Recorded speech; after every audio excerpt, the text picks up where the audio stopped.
Champions লিগের মঙ্গলবারের রাতে সেরিয়া বয়েজরা হয়েছে কুপোকাত, কিন্তু রিয়াল মাদ্রিদ আর বায়ার লেভারকুজেন ফেলেছে একটা স্বস্তির নিঃশ্বাস। জিততে ভুলে যাওয়া পিএসজি অবশেষে তারাও একটা স্বস্তির নিঃশ্বাসের জয় পেয়েছে, কিন্তু জিততে ভুলে যাওয়া আরবি লাইপজিগ তারা জিততে পারেনি। 6 ম্যাচের 6টাতে হেরেই মোটামুটি নিশ্চিত যে চ্যাম্পিয়ন্স লিগের রাউন্ড অফ 16-এ তারা উঠতে পারছে না। এই রাউন্ড থেকে তাদেরকে বিদায় বলতে হচ্ছে। বায়ার্ন মিউনিখ তারা 5টা গোল করেছে শাখতার দোনেৎস্কের জালে। লিভারপুল আবারও রেকর্ড করে ফেলেছে, সালাও একটা রেকর্ড করেছেন। যে ঘটনাগুলো, যেই কাণ্ডগুলো চ্যাম্পিয়ন্স লিগের মঙ্গলবার রাতে হয়েছে, যেগুলো আপনারা দেখেছেন, কিছু হয়তো চোখ এড়িয়ে গেছে, সবকিছু নিয়ে এই কাণ্ডগুলো নিয়ে কথা বলা যাক। শুরুর কাণ্ডটা চলে যাব আতালান্তাতে, বেরগামোর জে ওয়াইস স্টেডিয়ামে। সেখানে রিয়াল মাদ্রিদ আতালান্তাকে বেশ কষ্ট করে 2-3 গোলে হারিয়ে এসেছে। রিয়াল মাদ্রিদের ব্যাপারে কথা বলবো, কিন্তু তার আগে আপনারা অভিযোগ জানাতেই পারেন যে আবারও আসিল রিয়াল মাদ্রিদকে লইয়া কথা বলিতে এই শোতে। কিন্তু আলটিমেটলি গতকালকে রাতের ম্যাচে রিয়াল মাদ্রিদ আতালান্তার ম্যাচ কয়জন দেখেছেন আর বাকি ম্যাচগুলো কয়জন দেখেছেন, সেটা নিয়ে যদি আপনাদের মনে দ্বিধাদ্বন্দ্ব থাকে সেটা জানাতে পারেন যে আপনারা আতালান্তা এবং রিয়াল মাদ্রিদের ম্যাচ বাদে অন্য ম্যাচ দেখেছেন। কোনো সন্দেহ নেই, আতালান্তা রিয়াল মাদ্রিদের match was the match of the night. এই টিফোটা জে ওয়াই স্টেডিয়ামে গতকালকে নিয়ে আসা হয়েছিল আতালান্তার কুরভা নুরদে। জান পিয়েরো গাসপেরিনি, তাদের সফেদ চুলের যেই কোচ, যিনি 2016 সাল থেকে একের পর এক ওয়ান্ডার করে চলেছেন আতালান্তাতে। আতালান্তা যখন রিয়াল মাদ্রিদের সঙ্গে ম্যাচটা খেলতে এসেছিল, তাদের একটা 9 ম্যাচের আনডিফিটেড স্ট্রিক ছিল, যেখানে তারা এসি মিলানকে হারিয়েছিল, নাপোলিকে হারিয়েছিল, স্টুটগার্টকে হারিয়েছিল। এবং এর মাঝখানে যখন তারা রিয়াল মাদ্রিদের সঙ্গে খেলতে আসলো, তারা নিজেদেরকে দুর্ভাগা ভাবতেই পারে যে এই ম্যাচটাতে সম্ভবত আতালান্তা একটা পয়েন্ট ডিজার্ভ করত। যদি মাতেও রাতে গিয়ে একদম শেষ মুহূর্তের আদেমোলা লুকমানের ওই বাড়ানো বলটাতে তিনি কনভার্ট করে ফেলতেন, হয়তো সেখান থেকে আতালান্তা একটা ডিজার্ভিং একটা পয়েন্ট নিয়ে ম্যাচটা শেষ করতে পারতো। সেটা মাতেও রেতেকি, যিনি দুর্দান্ত একটা মৌসুম কাটাচ্ছেন গাসপেরিনির অধীনে, 16টা গোল করে ফেলেছেন, কিন্তু একটা গোল গতকালকে যেটা দরকার ছিল সেটা তিনি গোল করতে পারেননি। গাসপেরিনিকে নিয়ে কথা বলছিলাম, যেই গাসপেরিনির সঙ্গে খেলাটাকে পেপ গুয়ার্দিওলা একটা দুর্দান্ত উপমা দিয়ে বলেছিলেন, যেটা গতকালকের ম্যাচেও রিয়াল মাদ্রিদের ব্যাপারে খাটে। গাসপেরিনির দলের সঙ্গে খেলাটাকে পেপ গুয়ার্দিওলা বলেছিলেন একটা ডেন্টিস্টের কাছে যাওয়ার মতো। এই উপমাটার অর্থ হচ্ছে, আপনি ডেন্টিস্টের কাছে যখন যাবেন, আপনি জানেন যে আপনি দাঁতে প্রচন্ড ব্যথা পাবেন, আপনার অনেক অস্বস্তি হবে। আতালান্তার মতো দল যারা একটা ম্যাড বল মার্ডার প্রেসিং স্টাইলে খেলে, ম্যান টু ম্যান মার্ক করে, সেখানে রিয়াল মাদ্রিদ তারা কাজটা করে ফেলেছে ঠিক আছে, কিন্তু তাদের যে ব্যথাটা সহ্য করতে হয়েছে, দাঁতের ব্যথা বলুন আর সবকিছুর ওই মার্ডার বল সামলানোর ব্যথা বলুন, সেটা গতকালকে রিয়াল মাদ্রিদ ভালো মতো টের পেয়েছে। কিন্তু এই টিফোটা নিয়ে কথা বলা দরকার, যেটা থেকে অনেক দূরে সরে যাচ্ছি। এই টিফোটা যখন গতকালকে কুরভা নুরদে ওঠানো হয়েছে, সেই টিফোতে লেখা ছিল, "The proud commander of Atalanta, you have bestowed Bergamo with sparkle and glory. Gian Piero Gasperini forever, the part of our history."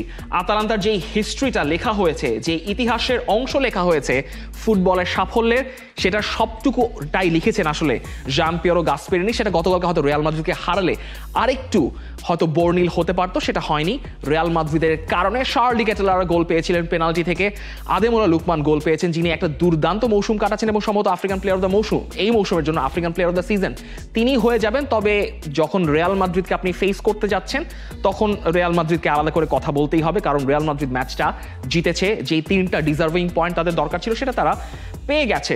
এখন আপনি প্রশ্ন করতে পারেন যে রিয়াল মাদ্রিদ কি গতকালকে আতালান্তার চেয়ে ভালো খেলেছে কিনা, সেই প্রশ্ন নিয়ে ডিবেট হতে পারে। তবে রিয়াল মাদ্রিদ ওয়াজ মোর ক্লিনিক্যাল দেন আতালান্তা, যেটা জুড বেলিংহাম সিবিএসকে তার পোস্ট ম্যাচ প্রেস কনফারেন্সে বলেছেন। রিয়াল মাদ্রিদ যেই চান্সগুলো পেয়েছে, সেই চান্সগুলো রিয়াল মাদ্রিদ কাজে লাগাতে পেরেছে, যেটা আতালান্তা প্রায় 3-এর সমান এক্সজি রেখেও, যেটা রিয়াল মাদ্রিদের এগেনস্টে 2 বছরের মাঝখানে একটা রেকর্ড, যে 3-এর মতো এক্সজি রেখেও কোনো দল রিয়াল মাদ্রিদের সঙ্গে জিততে পারেনি। সেখানে আসলে রিয়াল মাদ্রিদকে ক্রেডিটটা আপনাকে দিতেই হবে, যে যেই চান্সেসগুলো রিয়াল মাদ্রিদ পেয়েছে সেগুলো রিয়াল মাদ্রিদ কনভার্ট করেছে। এবং কনভার্সনের জায়গা থেকে রিয়াল মাদ্রিদের জন্য সবচেয়ে বড় ব্যাপার এবং দুর্ভাগ্যের ব্যাপার, সেটা হচ্ছে কিলিয়ান এমবাপে। তাকে মনে হয়েছে যেই কিলিয়ান এমবাপেকে আপনারা পিএসজির জার্সিতে দেখে অভ্যস্ত, সেই Kylian Mbappe, sharp witty box presence Kylian Mbappe গতকালকে আপনি দেখেছেন প্রথম যে গোলটা করলেন, যে একটা সিল্কিয়েস্ট টাচে তিনি মার্টিন ডিরুনকে পার করে ওই কনভার্সনটা করলেন, সেটা আপনাকে কিলিয়ান এমবাপের কথা মনে করিয়ে দেন, যেই কিলিয়ান এমবাপের খেলা দেখে আপনি মুগ্ধ হয়েছেন।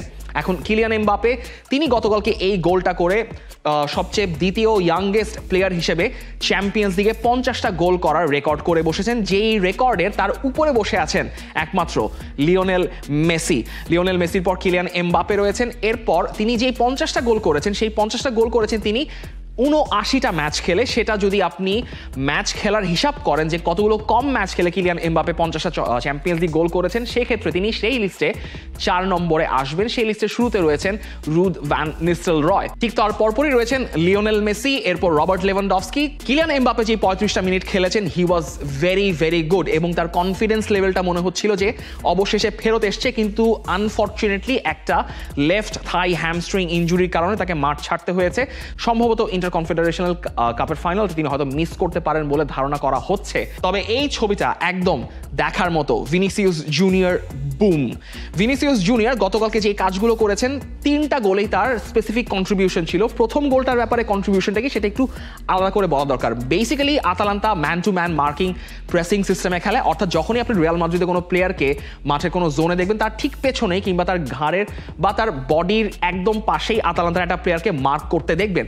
তো সেক্ষেত্রে যখন ব্রাহিম দিয়াজ বলটা রিলে করছেন লুকাস ভাস্কেস থেকে বলটা পেয়ে, তখন ভিনিসিয়াস জুনিয়র যে কাজটা করলেন, তিনি বক্সের রাইট সাইড থেকে দূরে সরে গেলেন। সেখান থেকে আতালান্তার সেন্টার ব্যাক হিয়েন তাকে ফলো করে মাঝখানে একটা স্পেস তৈরি হয়ে গেল, যেখানে আসলে কিলিয়ান এমবাপে সুযোগ পেয়েছেন। তিনি চাইলে তার রাইটেও দৌড় দিতে পারেন, চাইলে তিনি লেফট সাইডেও দৌড় দিতে পারেন, কারণ ওই আনমার্ক স্পেসে কেউ ছিল না, যেখান থেকে আসলে ব্রাহিম দিয়াজ বলটা রিলে করলেন এমবাপের দিকে। অর্থাৎ আতালান্তার বক্সটাকে স্ট্রেচ করার জন্য কিন্তু ভিনিসিয়াস জুনিয়র একটা বেশ গুরুত্বপূর্ণ ভূমিকা পালন করেছেন। সেকেন্ড গোলটা তো এদারসন কাইন্ড অফ অ্যাসিস্টই করলেন তার ব্রাজিলিয়ান টিমমেট, যদিও আতালান্তার হয়ে তার একটা দুর্ভাগ্য, এদারসনের পা থেকে ভিনিসিয়াস গোলটা পেয়েছেন। কিন্তু থার্ড গোলটা, এবং যেটা বেসিক্যালি ম্যাচটার ভাগ্যটা ঘুরিয়ে দিয়েছে বেলিংহামের গোলে, সেখানে ভিনিসিয়াস দেখা গেল, এবং স্পেসিফিকলি ভিনিসিয়াস প্রায় সেকেন্ড হাফের শুরু থেকেই অনেকটা ড্রপ করে মাঝখানে চলে আসছিলেন। সেটাও আসলে ওই আতালান্তার ম্যান মার্কিং সিস্টেমটাকে ব্রেক করার জন্য। যখন আপনি মাঝখানে চলে আসছেন, অর্থাৎ অনেকটা নিচে নেমে আসছেন, আপনার মার্কারকেও কিন্তু আপনাকে ফলো করতে হবে।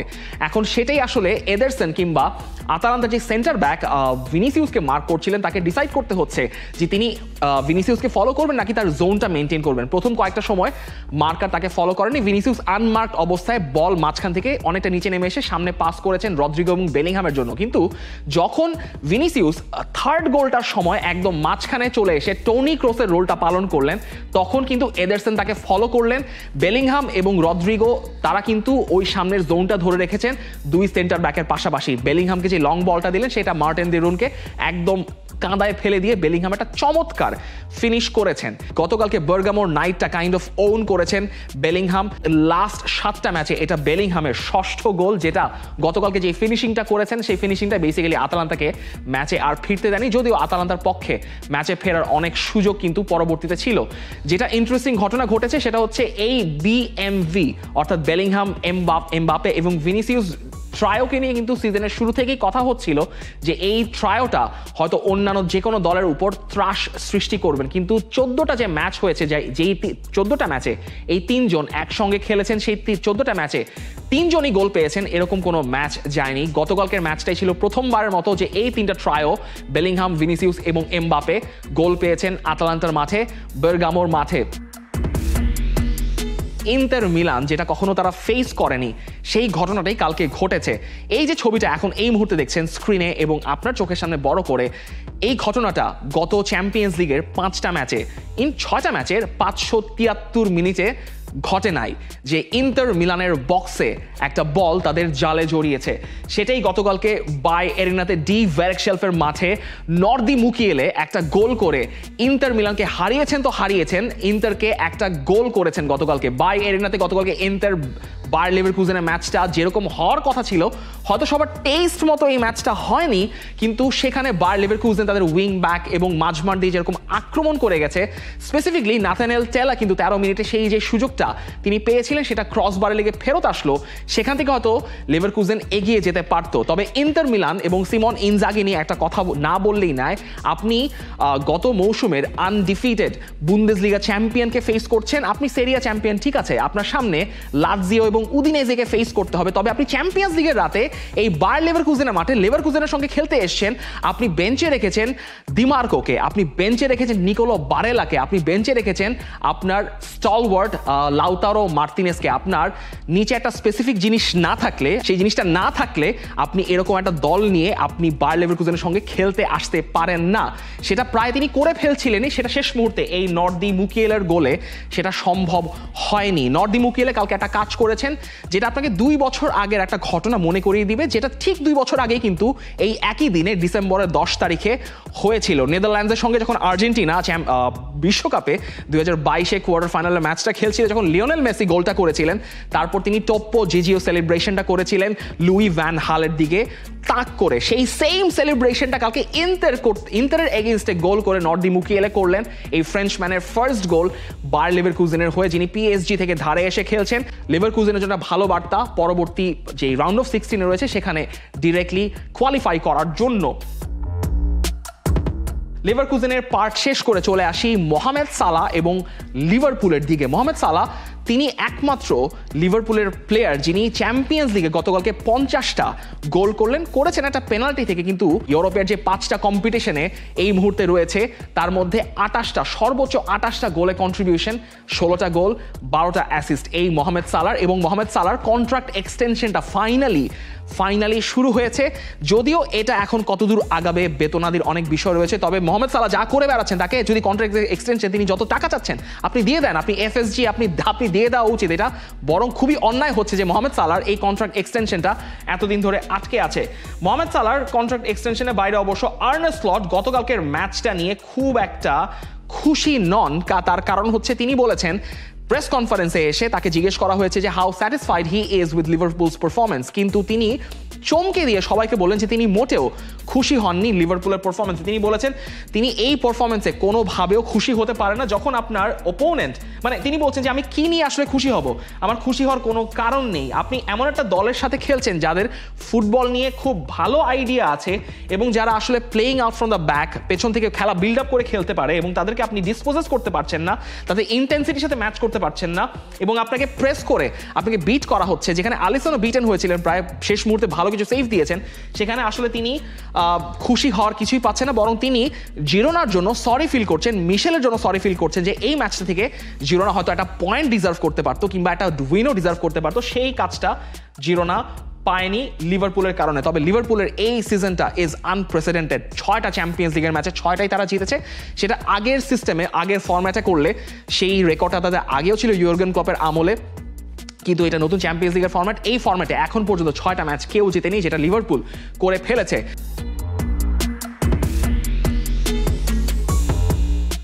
কিন্তু চ্যাম্পিয়ন্স লিগের এই নতুন রিভ্যাম্পড ফরম্যাটের সবচেয়ে দুর্ভাগা দলটা হচ্ছে আরবি লাইপজিগ।